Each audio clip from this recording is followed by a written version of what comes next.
नबी पाक समझा गए बेटियां ते बीवियां दा मुकाम की हुंदा है। बीवी घर अंदर मर रही होए ते खावंद निकलिया होए मरी दी सैर ते नक डोब के मर लेना चाहिए है, नक डोब के मर जाना चाहिए। बीवी किरसन दी है बीमारी तो दवाइयां तो इहनू अपनियां सैरां दी पई है। बीवी दा मुकाम ज्यादा है, सैरां बाद अंदर ने। सिर्फ मां दा मुकाम नहीं, धी दा मुकाम नहीं, बीवी दा बड़ा मुकाम है। रब दा कुरान कह रहा है, नबी दा फरमान कह रहा है जिहड़ा मां दा मुकाम है मां नू दो, बेटी दा बेटी नू, लेकिन बीवी दा बीवी नू दो।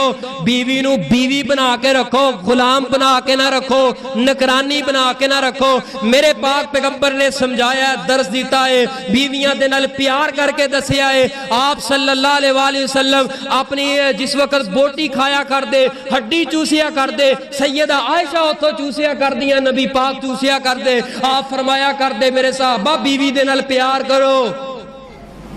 अज अगर कोई नौजवान बीवी दे नाल खाना खा ले, एक दिन हो गया अहमद भाई, एक दिन खा ले, 2 दिन खा ले, 4 दिन खा ले, होली जी पता बीबियां कहनिया बीवी थले लगाई, ये बीवी थले लगाई, ये बीवी दा होके रह गया ही, बीवी दा गुलाम ही।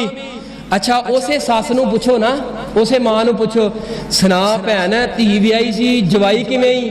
अल्हम्दुलिल्लाह मेरी धी दा बड़ी खिदमत करता है, माशाअल्लाह बड़ी खिदमत करता है। अच्छा जवाई धी दी खिदमत करे वो खिदमत हो गई है, पुत बीवी दी खिदमत करे वो बीवी थले लगा है। जहालत है मेरे प्यारे भाइयों, जहालत है। ए तकड़ी गलत ना तोलिया करो, बराबर तोलिया करो, सौदा सही तोलिया करो, ए कानी वंड ना करया करो धी ते नौ दे दरम्यान।